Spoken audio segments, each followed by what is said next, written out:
Ano pa ba meron tayo, mga kababayan? Ay, eto pa. Eto ngayon, Hala ka.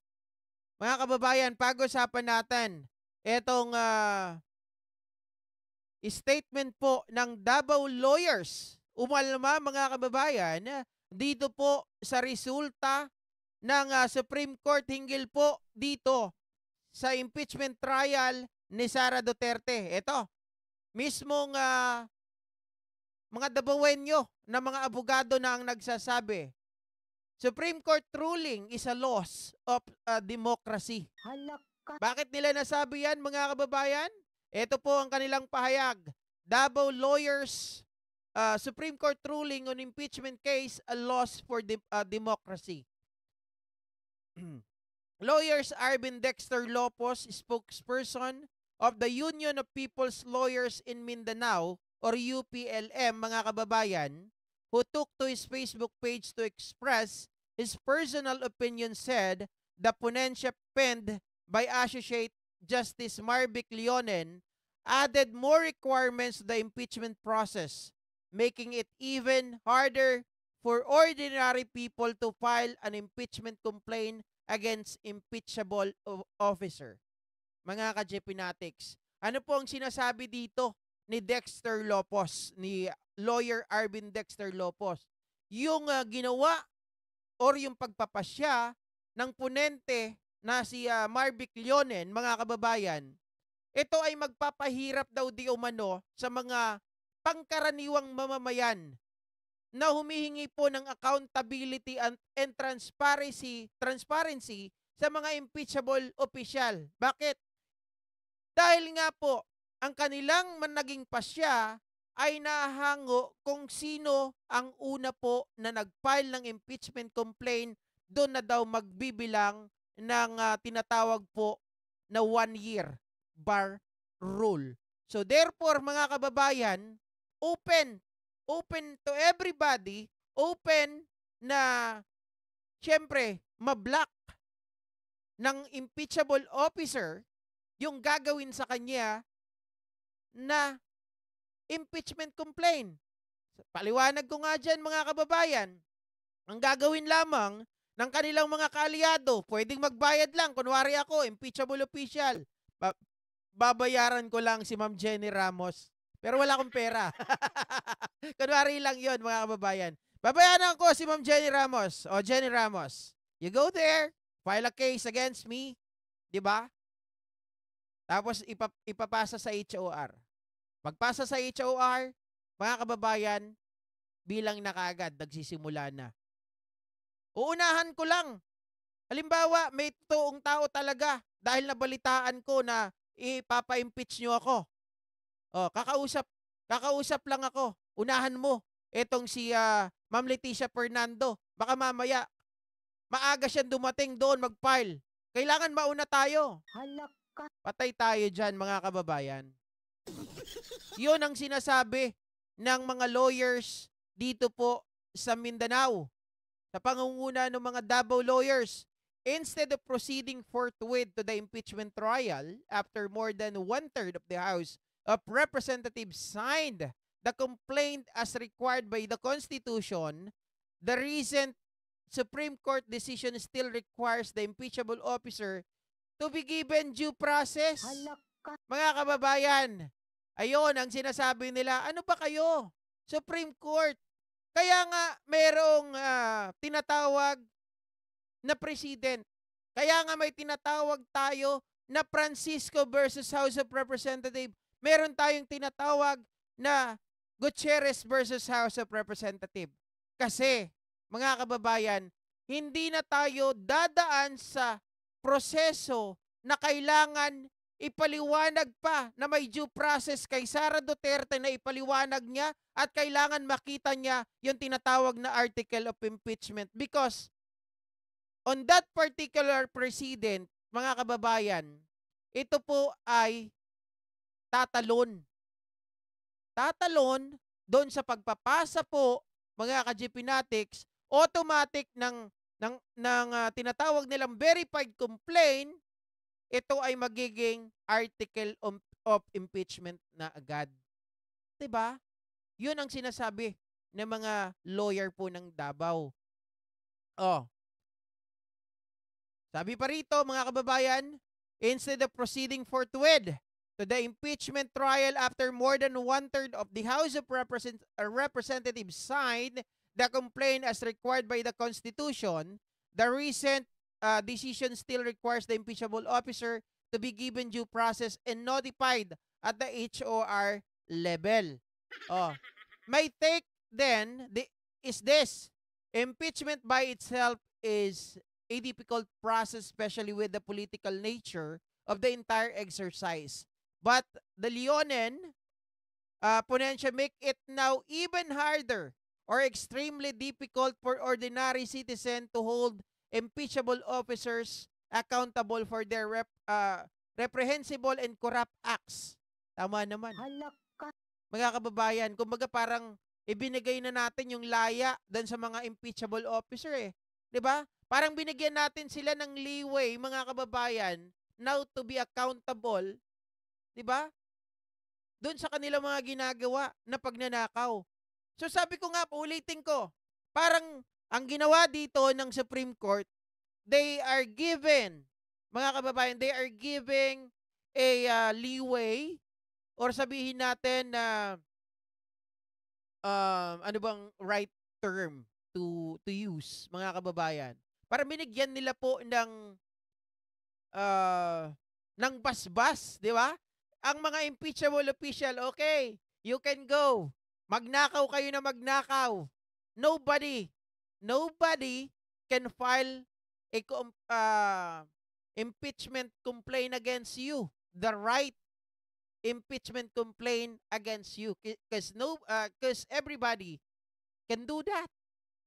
And by blocking the real impeachment complaint against you, pwede kang kumuha ng kalokohan, pwede kang mag-hire ng tao o mag-utos ng tao kaalyado mo o kahit sinong tao dyan na pwede mong bayaran to file an impeachment case against you para ma-block mo yung future legitimate attempt for an entire year. 'Di ba? Mga kababayan, yung legitimate ang mangyayari dito, kunwari si Ma'am Allen Arsenes, sa kanya yung legitimate complaint against sa akin, mga kababayan. Ako, kunwari yung magnanakaw, kunwari lang Oh. In order to block the legitimate complaint against me, mag-hire lang ako ng mga bayaran. Kukunin ko lang yung mga kaalyado ko. Utusan ko lang. File an impeachable complaint against me. Unahan nyo yung legitimate. Wala na. Mga kababayan, hindi nyo na ako kayang mapatanggal sa pwesto. I can make nakaw-nakaw every now and then. 'Di ba? Free na akong gawin yon kasi wala na eh. Mga kababayan, wala nang pwede na humarang o wala nang pwede na magpatalsik sa akin o kumwestiyon sa akin kasi gagawin mo lang yon ng paulit-ulit. Halaka. 'Di ba? Yun lamang yun, mga ka-GP Natics. Tama po. Oh. Eto nga, mga taga Davao na, yung mga DDS na nakikinig kanina dyan, taga Davao na yung nagrereklamo na nakita nila yung butas.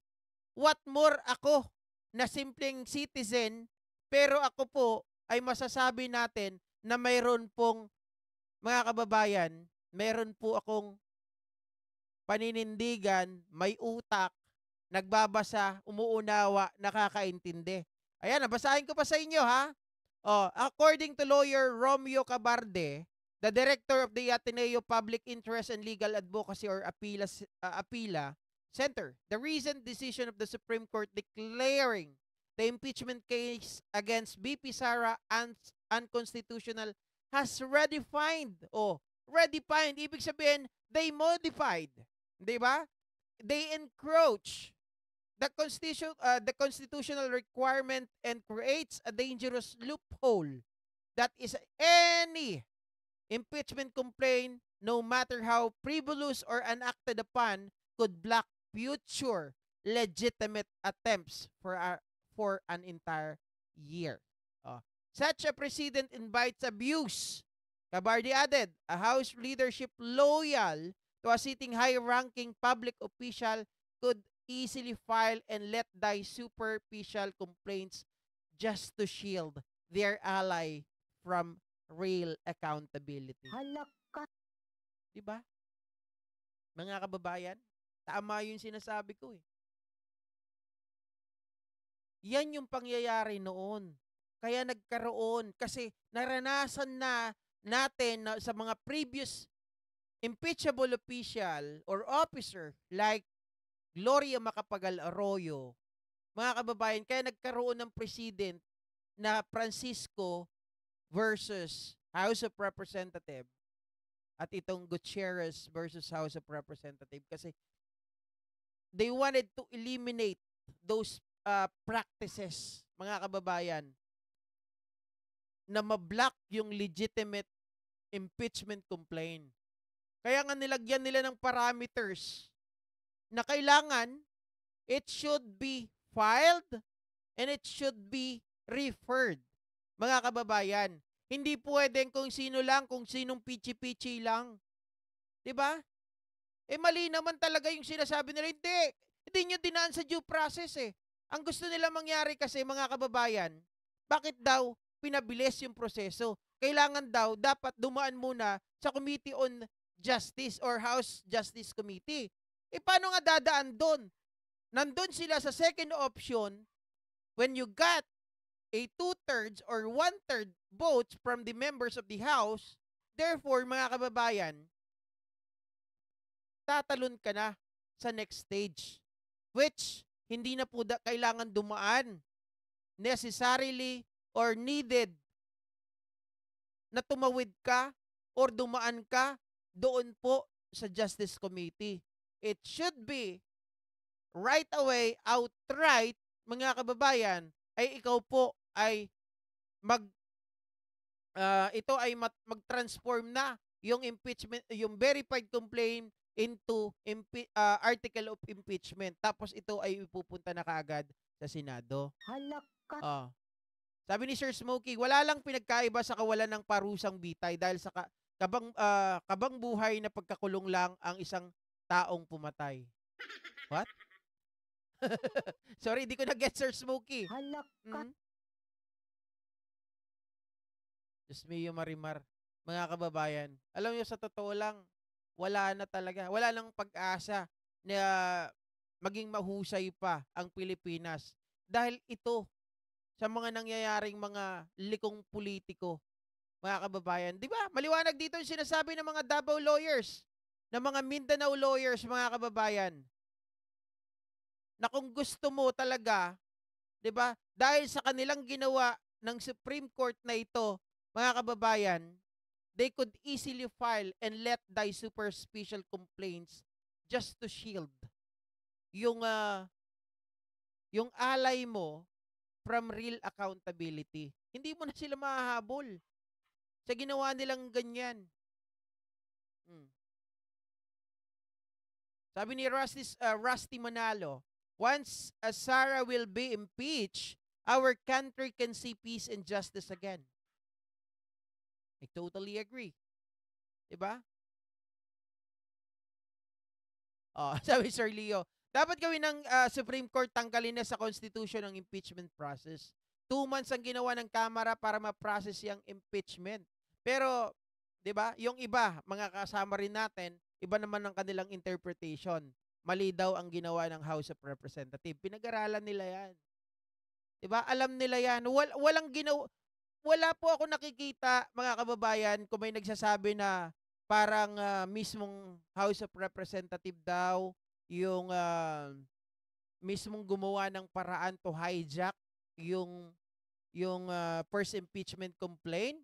Di ko nakikita yon kasi pasok na pasok doon sa tinatawag na 10-day session rule nila, mga kababayan. So therefore, kapag sinabi na San Francisco versus HOR, tapos itong Gutierrez, hindi natadaan doon sa proseso na talaga na yon. Kasi ang sabi nga ng Constitution, mga kababayan, sabi ng mga president na yan, ay hindi na kailangan na dumaan sa tinatawag yung due process kasi ang tawag nilang due process daw by having it or by filing it or by giving it first to the House Committee on Justice. Mababaliwala na nga yun eh.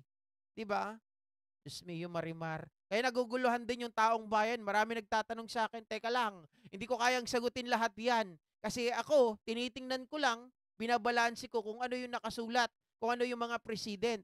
Yun ang tatanungin ko. Kaya nga nung nakaraan, hinahanap ko pa, sabi kong ganun, if you really say that the 1-year bar rule applied immediately from the first impeachment complaint, so therefore, mga kababayan, dapat ang maging basihan December 3rd, 'di ba? December 2 unang merong final. That was the first impeachment complaint. So dapat matatapos ng December 3. Bakit hindi? 'Di ba? Yung logic medyo magulo. Kaya sabi kong ganun. Dapat dito kayo tumingin. Kung sinasabi nyo na nung unang may nag-file niyan, diyan yung binibilang, di dapat December 3 pwede na ulit mag-refile ng another impeachment complaint against Sara Duterte. 'Di ba? Bakit February 6 pa? Oh. Okay. Anyway, mga kababayan, magandang umaga po muli sa ating lahat at magkita-kita po muli tayo sa mga susunod nating live stream. At syempre, lahat po ay nag-aabang, mga kababayan, sa sona po ng ating Pangulong Bongbong Marcos. At I'll try my best, mga kababayan, to have it mamaya. Okay? To have the live stream later on.